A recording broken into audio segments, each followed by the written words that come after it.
देश दुनिया की सारी बड़ी खबरों के साथ के सामने मौजूद है दोस्तों। चलेंगे सबसे पहले सबसे बड़ी अपडेट आपको बताएंगे। मोदी और शाह के द्वारा नियुक्त किए गए भारतीय जनता पार्टी के अध्यक्ष को कोई अध्यक्ष मानने को ही तैयार नहीं है। बताएंगे कैसे बीजेपी के अध्यक्ष से जुड़े मामले को लेकर भारतीय जनता पार्टी के नेता और मोदी और शाह को एक आदेश जारी करना पड़ा है। दोस्तों बीजेपी के अंदर नया प्रोटोकॉल बनाना पड़ा है। बताएंगे क्या है पूरा मामला। इसी के साथ में चलेंगे एक और बड़ी खबर की तरफ, जहां पर कांग्रेस पार्टी ने 2,89,00,000 मतदाताओं के वोटों की रक्षा करने के लिए तकरीबन 221 वरिष्ठ नेताओं को मैदान में उतार दिया। दोस्तों बताएंगे क्या है ये पूरा प्रोग्राम। इसी के साथ में चलेंगे एक और बड़ी अपडेट की तरफ, जहां पर बीजेपी के नाक में दम कर रखा है कांग्रेस पार्टी ने पूरे मध्य प्रदेश के अंदर भागीरथ पूरा मामले को लेकर। और अब राहुल गांधी भी उस आंदोलन से जुड़ने जा रहे हैं। दोस्तों इसी के साथ में चलेंगे एक एक करके सभी बड़ी अपडेट। लेकिन उससे पहले अगर आप भी मानते हैं कि बिना चुनाव के मोदी और शाह ने अपने मन से एक व्यक्ति नितिन नवीन को अपना कार्यकारी अध्यक्ष बनाकर कहीं ना कहीं पार्टी के अंदर ही विरोध का खतरा मोल ले लिया है, तो इस वीडियो को लाइक करके लाल बटन दबाकर चैनल को सब्सक्राइब करके बेल आइकन दबाकर कमेंट बॉक्स में अपनी राय जरूर लिखकर बताएगा। दोस्तों ज्यादा से ज्यादा वीडियो को शेयर कीजिएगा। चलते हैं सबसे पहले सबसे बड़ी ब्रेकिंग न्यूज अपडेट की तरफ, जिसमें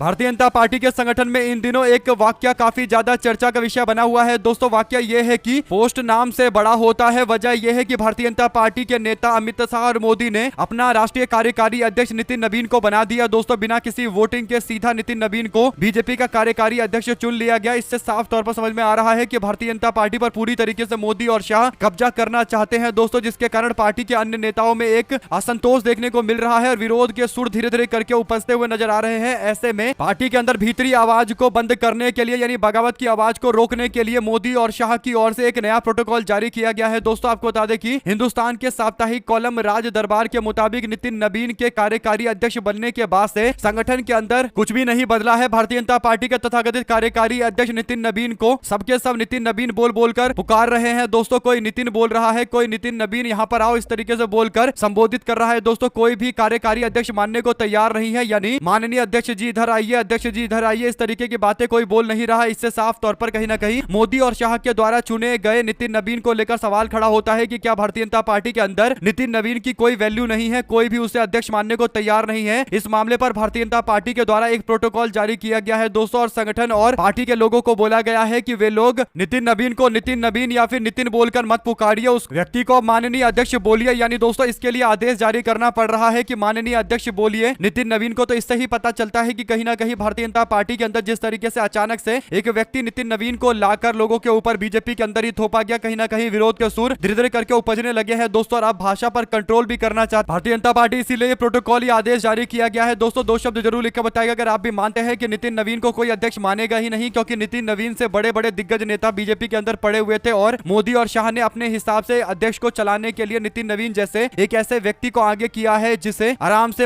अमित शाह और मोदी अपने हिसाब से चला सकते हैं और पार्टी पर कंट्रोल रख सकते हैं। नितिन नवीन को भारतीय जनता पार्टी राज्यसभा का सदस्य भी नहीं बना रही है दोस्तों, यानी नितिन नवीन के पास केंद्रीय स्तर की पावर भी नहीं है, केंद्रीय स्तर का स्टेटस भी नहीं है, उसे केवल विधायक रखा गया है। और अमित शाह के बगल वाले बंगले में नितिन नवीन को रहने के लिए बंगला खाली किया गया है ताकि अमित शाह के कहने पर नितिन नवीन काम कर सके। अगर आप भी मानते हैं कि भारतीय जनता पार्टी के नेताओं का ये अपमान है, उन नेताओं का ये अपमान है जो पुराने समय से भारतीय जनता पार्टी के नेता है दोस्तों, राजनाथ सिंह हो गए या फिर नितिन गडकरी या फिर अन्य जो वरिष्ठ नेता है जो मोदी और शाह के दिल्ली आने से पहले कई सालों तक लगातार दिल्ली में भारतीय जनता पार्टी की केंद्र की पार्टी चला रहे थे। ऐसे में दोस्तों अगर आप भी मानते हैं कि ये पूरी तरीके से भारतीय जनता पार्टी के अंदर जारी उलझन की ओर संकेत देता है तो अपनी राय जरूर लिखकर बताएगा। चलते हैं एक और बड़ी खबर की तरफ, जिसमें उत्तर प्रदेश के अंदर तकरीबन 2,89,00,000 मतदाताओं के नाम काटे जाने को लेकर चर्चाएं चल रही है दोस्तों। और इसके बाद कांग्रेस पार्टी ने आनंद फानंद में 221 वरिष्ठ नेताओं को मैदान में उतारा है और राज्य स्तरीय समिति का गठन करते हुए एसआईआर के तहत हटाए जाने वाले मतदाताओं का भौतिक सत्यापन करने की जिम्मेदारी दी गई है। यानी ये सारे के सारे वरिष्ठ नेता 221 वरिष्ठ नेता अलग अलग क्षेत्रों के अंदर जाएंगे और जिन लोगों के नाम कटे हैं उनकी लिस्ट ले जाकर देखेंगे कि नाम सही से काटे गए हैं या फिर गलत तरीके से काटे गए हैं। इलाके में घूमेंगे 221 कांग्रेस पार्टी के वरिष्ठ नेता। दोस्तों आपको बता दें कि इस समय अलग अलग जिलों को लेकर अलग अलग टीम बनाई गई है। जैसे कानपुर के लिए आलोक मिश्रा जो वरिष्ठ कांग्रेस पार्टी के नेता है उनको जिम्मेदारी दी गई है। उनके साथ में मधु नारायण मिश्रा और सोहिल अंसारी और संजीव दरिया बांदी को मैदान में उतारा गया है। इसी तरीके से कानपुर देहात में नरेश कटिहार कांग्रेस पार्टी जिला कमेटी के पूर्व अध्यक्ष को जिम्मेदारी दी गई है। साथ में दिलीप सिंह मुन्ना और देवेंद्र पांडे मौजूद रहेंगे। कन्नौज की बात करें तो संतोष चतुर्वेदी, विजय मिश्रा और शमशाद खान, विवेक नारायण मिश्रा को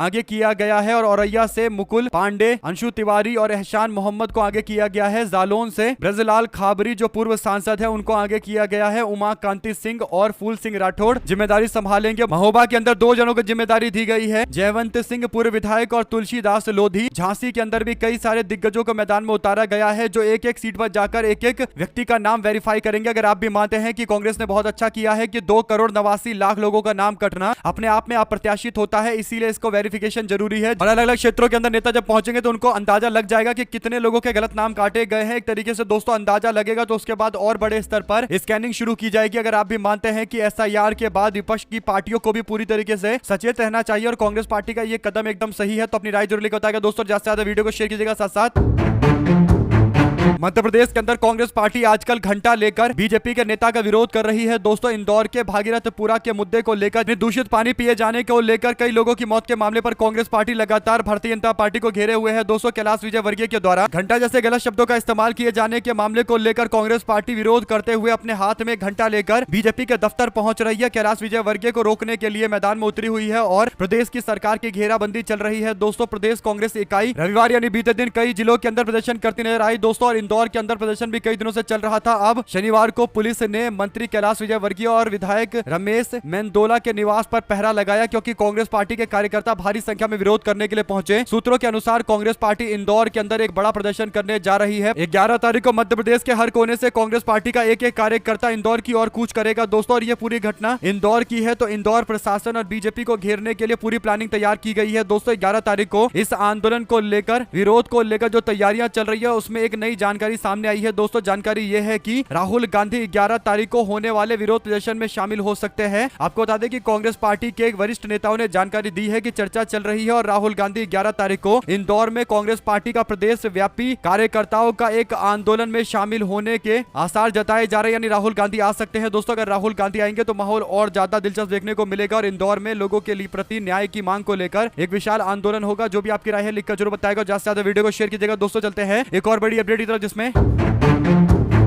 अजित पवार और भारतीय जनता पार्टी के बीच में बीएमसी और तमाम महानगर पालिका चुनाव को लेकर आरोप प्रत्यारोप का दौर दस्तूर जारी है। दोस्तों पुणे और पिपड़ी चिचवड़ महानगर पालिका चुनाव के अंदर भारतीय जनता पार्टी और अजित पवार गुट राष्ट्रवादी कांग्रेस पार्टी यानी एनसीपी के बीच में सियासी टकराव खुलकर सामने आ गया है। महाराष्ट्र बीजेपी के अध्यक्ष रविंद्र चव्हाण ने उप मुख्यमंत्री अजित पवार पर लगाए भ्रष्टाचार के आरोप पर पलटवार किया। दोस्तों रविंद्र चव्हाण ने कहा कि बीजेपी इन चुनावों में शहरों के विकास के एजेंडे के साथ मैदान में उतरी है। बीजेपी राज्य और केंद्र दोनों जगह सत्ता में है और इसी वजह से पुणे शहर के अंदर तेज रफ्तार विकास संभव हो पाया है। उन्होंने मतदाताओं से अपील की है कि अगर वे विकास की रफ्तार को बनाए रखना चाहते हैं तो बीजेपी को सत्ता सौंपे। दरअसल वह विवाद तब शुरू हुआ था जब मुख्यमंत्री अजित पवार ने पिपड़ी चिचवड़ के अंदर नगर निगम में भारतीय जनता पार्टी के पिछले कार्यकाल पर भ्रष्टाचार और कुप्रबंधन के गंभीर आरोप लगाए। पवार ने भारतीय जनता पार्टी शासन को लुटेरों का गैंग करार दे दिया। इन आरोपों का जवाब देते हुए रविंद्र चव्हाण ने कहा कि अजित पवार किसी बाहरी इशारे पर, बाहरी एजेंसी के इशारे पर स्क्रिप्टेड आरोप लगा रहे हैं। चव्हाण ने कहा कि आरोप लगाने से पहले अजित पवार को अपने गिरेबान में झांकना चाहिए। अगर बीजेपी नेताओं ने मुंह खोलना शुरू कर दिया, पलटवार करना शुरू कर दिया तो मुश्किलें हो जाएगी। इसके बाद बीजेपी के एक और वरिष्ठ नेता कहते हैं कि अजित पवार के साथ में गठबंधन करना हम लोगों की सबसे बड़ी भूल थी। अब कुल मिलाकर सवाल यह है दोस्तों कि दोनों नेताओं के द्वारा एक दूसरे पर निशाना साधा जा रहा है, लेकिन क्यों जनता को दोनों मिलकर बेवकूफ बना रहे हैं। अगर अजित पवार को बीजेपी के साथ रहना सही नहीं लग रहा और भारतीय जनता पार्टी भ्रष्टाचारी लग रही है तो क्यों छोड़कर नहीं चले जाते हैं। कुल मिलाकर दोनों को सत्ता की मलाई भी चाटनी है और आपस में विरोध का नाटक भी करना है ताकि 2-3 महानगर पालिका में भी जीत जाए। अगर आप भी मानते हैं कि ये पूरी तरीके से एक स्टेज ड्रामा चल रहा है एनडीए गठबंधन के अंदर और जनता को इस ड्रामे को समझना चाहिए, तो अपनी राय जरूर लिखकर बताएगा। ज्यादा से ज्यादा वीडियो को शेयर कीजिएगा। दोस्तों साथ साथ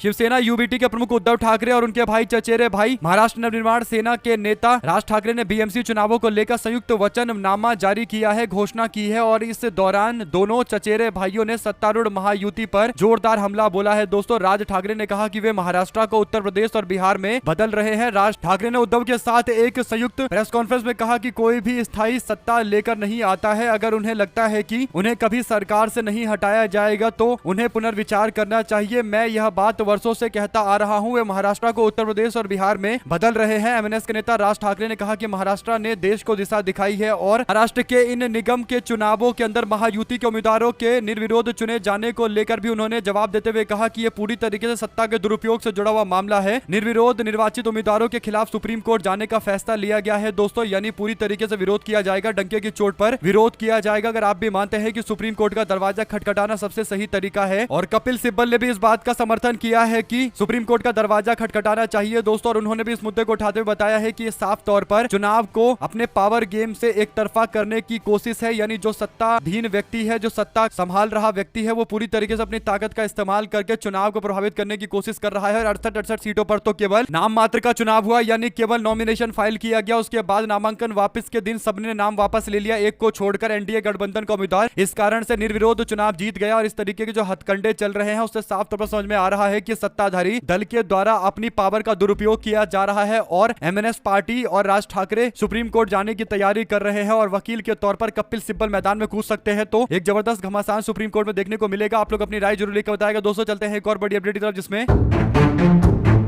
मध्य प्रदेश के देवास में एसडीएम आनंद मालवीय ने कैलाश विजयवर्गीय के घंटा शब्द का उपयोग अपने ऑर्डर में कर दिया, तो उन्हें निलंबित कर दिया गया। दरअसल दोस्तों, मध्य प्रदेश के अंदर अब घंटा शब्द क्या बैन हो चुका है, क्योंकि बीजेपी के नेता की इतनी ज्यादा किरकिरी हुई कि भारतीय जनता पार्टी वाले अब जहां घंटा शब्द देख रहे हैं उसको तत्काल रोकने की कोशिश कर रहे हैं। दरअसल दोस्तों, इंदौर के अंदर भारतीय जनता पार्टी शासित नगर निगम द्वारा सप्लाई किए गए मलमूत्र युक्त गंदा पानी पीने से 14 लोगों की मौत हो गई। आदेश में आगे लिखा गया कि 2800 व्यक्ति उपचारात हैं, जिनका उपचार चल रहा है, इलाज चल रहा है। इस संवेदनशील मुद्दे पर प्रदेश सरकार के मंत्री कैलाश विजयवर्गीय के द्वारा पत्रकार के प्रश्न के जवाब में अशोभनीय टिप्पणी, घंटा का उपयोग करना अमानवीय और निरंकुशता की निशानी है। प्रदेश के अध्यक्ष माननीय श्री जीतू पटवारी के निर्देश अनुसार निर्णय लिया गया है कि इस अमानवीय व्यवहार के विरोध में भारतीय जनता पार्टी के सांसद और विधायकों के निवास के सामने घंटा बजाकर विरोध प्रदर्शन किया जाएगा। अतः उक्त अवसर पर कानून और व्यवस्था को दृष्टिगत रखते हुए कानून और व्यवस्था को बनाए रखने के लिए नियम अनुसार तहसीलदार एवं कार्यपालिका दंड अधिकारी राजस्व निरीक्षक पटवारियों की ड्यूटी दिनांक 4 तारीख को 12 बजे के आसपास कार्य समाप्ति तक लगाई जाती है, यानी एसडीएम के द्वारा आदेश जारी किया गया। दोस्तों, एसडीएम ने कॉपी पेस्ट कर दिया, यानी कांग्रेस पार्टी के लोगों ने जो ज्ञापन दिया होगा उस ज्ञापन में जो बातें लिखी गई उसे कॉपी करके पेस्ट करके आगे अतः वाला शब्द लिखकर जैसे तैसे इस पर सिग्नेचर करके आदेश जारी किया गया। लेकिन इसमें एक गलती कर गए एसडीएम की, कांग्रेस पार्टी ने घंटा शब्द का इस्तेमाल किया था और प्रशासन के भी आदेश में घंटा शब्द का इस्तेमाल हो गया, जिसके बाद बीजेपी की सरकार ने इन्हें सस्पेंड कर दिया है, निलंबित कर दिया है। तो इससे आप लोग समझ सकते हैं दोस्तों कि अधिकारियों के द्वारा अब घंटा शब्द का इस्तेमाल किया गया तो तत्काल निलंबित कर दिया गया। और भाजपा का नेता बेशर्मी के साथ घंटा शब्द का इस्तेमाल लोगों की मृत्यु के ऊपर बोल रहा था, इसके बावजूद उस पर कोई कार्रवाई नहीं हुई। इससे पता चलता है कि बीजेपी वाले किस तरीके की मानसिकता रखते हैं। एक अधिकारी को तत्काल हटा दिया गया जबकि उसने केवल कॉपी पेस्ट किया था, और एक मंत्री को नहीं हटाया जा रहा जिसने इस अपशब्द का इस्तेमाल किया, लोगों के मौत का मजाक उड़ाया गया। चलते हैं एक और अपडेट की तरफ दोस्तों, जहां पर केंद्रीय गृह मंत्री अमित शाह ने कहा है कि अगर पूरे देश भर के अंदर कहीं सबसे ज्यादा भ्रष्ट सरकार है तो वो सरकार तमिलनाडु के अंदर है। उन्होंने आगे कहा कि मुझे साफ दिख रहा है कि अप्रैल 2026 में तमिलनाडु में एनडीए की सरकार बनने जा रही है। केंद्रीय गृह मंत्री अमित शाह ने यह बात रविवार को तमिलनाडु के पुडुकोट्टई के प्रदेश बीजेपी के अध्यक्ष नैनार नागेंद्रन की यात्रा के समापन के दौरान कही है। उन्होंने पहले रैली में आए लोगों से कहा कि मैं माफी मांगना चाहता हूं कि मैं तमिल भाषा में बोल नहीं पाता। शाह ने आगे कहा कि मैं तमिलनाडु की पवित्र भूमि को प्रणाम करते हुए अपनी बात को आगे बढ़ाता हूं। कुल मिलाकर दोस्तों, अमित शाह के द्वारा दिया गया यह बयान साफ तौर पर बताता है कि कहीं ना कहीं अमित शाह तमिलनाडु के अंदर जाकर तमिल संस्कृति का सम्मान करने का दावा कर रहे हैं। हालांकि तमिलनाडु के लोगों को पता है कि अमित शाह ये बोले कि उनको तमिल नहीं आती, इसके लिए माफी मांगता हूं, इससे कुछ नहीं होता। तमिलनाडु के लिए बीजेपी वाले कर क्या रहे हैं, तमिलनाडु के लोग इस बात पर ज्यादा ध्यान देते हैं। अगर आप भी मानते हैं कि तमिलनाडु को लेकर भारतीय जनता पार्टी की सरकार की छवि एकदम नेगेटिव है और बीजेपी वाले जो भी एक्शन लेते हैं वो कहीं ना कहीं एंटी तमिलियन हो जाता है, और यही बड़ा कारण है कि बीजेपी वाले तमिलनाडु के अंदर तमाम कोशिश के बावजूद अपना पैर नहीं पसार पा रहे। लेकिन एक बार फिर से बीजेपी वाले 26 के चुनाव में तमिलनाडु के अंदर विस्तार करने की कोशिश करने के लिए बड़े बड़े नेताओं की रैली करवा रहे हैं। दो शब्द जरूर लिखकर बताएगा दोस्तों, ज्यादा से ज्यादा वीडियो को शेयर कीजिएगा। साथ साथ चलते हैं एक और बड़ी अपडेट की तरफ, जहां पर सीतामढ़ी से सांसद देवेश चंद्र ठाकुर का एक वीडियो सोशल मीडिया पर तेजी से वायरल हो रहा है, जिसमें वो मुसलमानों के बीच में एक कार्यक्रम के दौरान तीखी टिप्पणी करते हुए नजर आ रहे हैं। सीतामढ़ी से सांसद और जेडीयू के नेता देवेश ठाकुर ने मुसलमानों को लेकर विवादित बयान दिया। मुस्लिमों के बीच में एक कार्यक्रम के दौरान देवेश ठाकुर ने मुसलमानों पर निशाना साधते हुए कहा कि मुस्लिम ने मुझे वोट नहीं दिया तो मैं उनके काम क्यों करूं। हालांकि इस दौरान मुस्लिम समाज के कुछ लोग सांसद देवेश को समझाने की कोशिश करते हुए नजर आई। ये खबर सामने आने के बाद अब देवेश ठाकुर एक बार फिर से एक्सपोज हो रहे हैं दोस्तों, और उससे बड़ी बात है कि जनता दल यूनाइटेड की मानसिकता एक बार फिर से सबके सामने आ गई है। ये वही जनता दल यूनाइटेड है जो अपने आप को मुस्लिम हितैषी पार्टी बताती है, और उसके नेता देवेश ठाकुर खुलेआम जनता से पूछ रहे हैं, मुस्लिम समाज के लोगों से पूछ रहे हैं कि हमको आपने वोट नहीं दिया तो हम आपके लिए काम क्यों करें। अगर आप भी मानते हैं दोस्तों कि हर समाज का हर व्यक्ति बीजेपी को या फिर विपक्ष को वोट नहीं देता, यानी कहीं भी इलेक्शन होता है तो इस परसेप्शन पर होता है, इस अवधारणा पर होता है कि मुझे अगर सभी समाज के लोगों का वोट मिले या ना मिले, अगर मैं जीत जाता हूं तो मैं ये मान के चलूंगा कि वो पूरा समाज मेरे साथ खड़ा था और मैं सबका सांसद या फिर विधायक बनूंगा और सबके हित में काम करूंगा। तो ये तो एक एजम्पशन होता है, यानी ये तो मानना होता है कि उसे सबने वोट दिया है। तो फिर ये कहना कि आप लोगों ने मुझे वोट नहीं दिया मुस्लिम समाज के लोगों को, ये कहीं ना कहीं मुस्लिम समाज को स्पेशल तौर पर टारगेट करने का मामला है दोस्तों। अगर आप भी मानते हैं कि सांसद की मानसिकता इससे सबके सामने उजागर होती है और पता चलता है कि सांसद कितना ज्यादा तुच्छ मानसिकता वाला व्यक्ति है दोस्तों, तो अपनी राय जरूर लिख के बताएगा। चलते हैं एक और बड़ी अपडेट की तरफ, जहां पर दिल्ली दंगों के कथित बड़ी साजिश से जुड़े मामले में फैसले से पहले सुप्रीम कोर्ट के सामने आरोपियों और दिल्ली पुलिस दोनों पक्षों के बीच में अपनी अपनी दलील रखी गई। इस सुनवाई में एक तरफ आरोपियों ने जांच और ट्रायल की प्रक्रिया पर सवाल उठाए तो दूसरी तरफ दिल्ली पुलिस ने इसे देश की स्थिरता को लेकर एक बड़ी साजिश बताई, यानी देश को अस्थिर करने की साजिश बताते हुए इस मामले पर सुप्रीम कोर्ट को 5 जनवरी यानी आज फैसले को लेकर कहा कि कोर्ट को लगातार अपने फैसले पर बना रहना चाहिए, कोई भी बड़ा फैसला नहीं लेना चाहिए, यानी कोई भी जमानत वाली बात पर तो चर्चा नहीं होनी चाहिए। आरोपियों के वकील ने कोर्ट में कहा कि इस मामले की जांच में असामान्य देरी की जा रही है और बेवजह टाइम बढ़ाया जा रहा है। एफआईआर दर्ज होने के बाद भी ट्रायल शुरू होने में कई साल लग गए, जबकि आरोपी लंबे समय से जेल में बंद है। उनका आरोप है कि पुलिस बार बार सप्लीमेंट चार्जशीट दाखिल करती है, इससे ट्रायल लगातार टलता चला जाता है। मामला अनिश्चित काल के लिए लगातार टलता चला जा रहा है, जो काफी दुर्भाग्यपूर्ण है। उमर खालिद के मामले में बचाव पक्ष ने कहा कि दंगों के समय में वो दिल्ली में मौजूद नहीं थे, उनके खिलाफ ना तो किसी हथियार का कोई सबूत है और ना ही कोई चश्मदीद या ना ही कोई हिंसा भड़काने जैसा कोई सीधा प्रमाण है। केवल एजम्पशन के नाम पर यानी केवल मान्यताओं पर उन्हें गिरफ्तार किया गया है और सबूत जुटाने के नाम पर इतने साल लग गए और अभी तक केवल सप्लीमेंट चार्जशीट दायर की जा रही है, यानी थोड़े थोड़े सबूत लाकर देने की कोशिश की जा रही है और टाइम बढ़ाया जा रहा है। यूएपीए के तहत जेल में बंद किया गया था। ऐसे में दोस्तों उमर खालिद को लेकर जब से न्यूयॉर्क के मेयर ममदानी की ओर से बयान आया और ममदानी ने कहा कि हम आपके बारे में चिंता करते हैं, हम आपको हमेशा याद रखते हैं, तो उसके बाद से अब कहीं ना कहीं स्थिति बदलती हुई नजर आ रही है और आज उम्मीद है कि उमर खालिद को जेल से छोड़ दिया जाएगा। आप लोग इस पर क्या प्रतिक्रिया देना चाहते हैं, अपनी राय जरूर लिखकर बताएगा दोस्तों, और ज्यादा से ज्यादा वीडियो को शेयर कीजिएगा। साथ साथ चलते हैं एक और बड़ी अपडेट तब, जहां पर उत्तर प्रदेश के पूर्व आईपीएस अधिकारी आजाद अधिकार सेना के राष्ट्रीय अध्यक्ष अमिताभ ठाकुर ने देवरिया जेल में शासन और प्रशासन पर गंभीर आरोप लगाए। उन्होंने दावा किया कि सांसद धनंजय सिंह और पूर्वांचल के एक और बड़े माफिया को बचाने के लिए उनके खिलाफ एक साजिश चल रही है और उन्हें गिरफ्तार किया गया है। अमिताभ ठाकुर ने अपनी गिरफ्तारी के वक्त के अनुभव का साझा करते हुए 9 से 10 दिसंबर की रात को जब उन्हें सन्नाटे से उठाया गया तो उन्हें डर लगा कि पुलिस उनका एनकाउंटर कर देगी। उन्होंने आरोप लगाया कि जब वो कफ सिरप घोटाले को लेकर सुप्रीम कोर्ट में पीआईएल दाखिल करने के लिए दिल्ली जा रहे थे, तभी रास्ते में उन्हें पकड़ लिया गया और उनका सारा सामान उनसे छीन लिया गया। यानी कफ सिरप वाले मामले को लेकर कई सारे लोगों के नाम एक्सपोज हो रहे थे, जिसमें धनंजय सिंह का नाम भी एक बताया जा रहा है और पूर्वांचल के एक और तथाकथित बड़े माफिया का नाम इसमें आ रहा था। और भारतीय जनता पार्टी की सरकार में किस लेवल पर कफ सिरप के मामले को लेकर धांधलियां हुई है और नकली कफ सिरप लोगों को बेचकर लोगों की जान के साथ खिलवाड़ किया गया है, ये एक्सपोज होने से बचाने के लिए अमिताभ ठाकुर के साथ ये दुर्व्यवहार हुआ है। 2 शब्द जरूर लिखकर बताएगा दोस्तों। चलते हैं एक और बड़ी अपडेट की तरफ, जहां पर अजीत पवार गुट की ओर से भारतीय जनता पार्टी पर जो निशाना साधा जा रहा है और बीजेपी वालों के द्वारा जो पलटवार किया जा रहा है, इस पर शिवसेना उद्धव ठाकरे गुट के नेता संजय राउत ने पलटवार किया है। उन्होंने संजय राउत ने कहा है कि अजीत पवार के द्वारा भारतीय जनता पार्टी पर निशाना साधा जा रहा है, बीजेपी को भ्रष्टाचारी बताया जा रहा है। तो महायुति में बीजेपी और उप मुख्यमंत्री एकनाथ शिंदे के नेतृत्व वाली शिवसेना और अजीत पवार वाली एनसीपी में घमासान चल रहा है। तो बीजेपी और अजीत पवार ने एक दूसरे पर भ्रष्टाचार के आरोप लगाए, तो फिर सरकार में क्यों मौजूद है अजीत पवार? उनको सरकार का हिस्सा नहीं होना चाहिए, सरकार से इस्तीफा दे देना चाहिए और अपने चाचा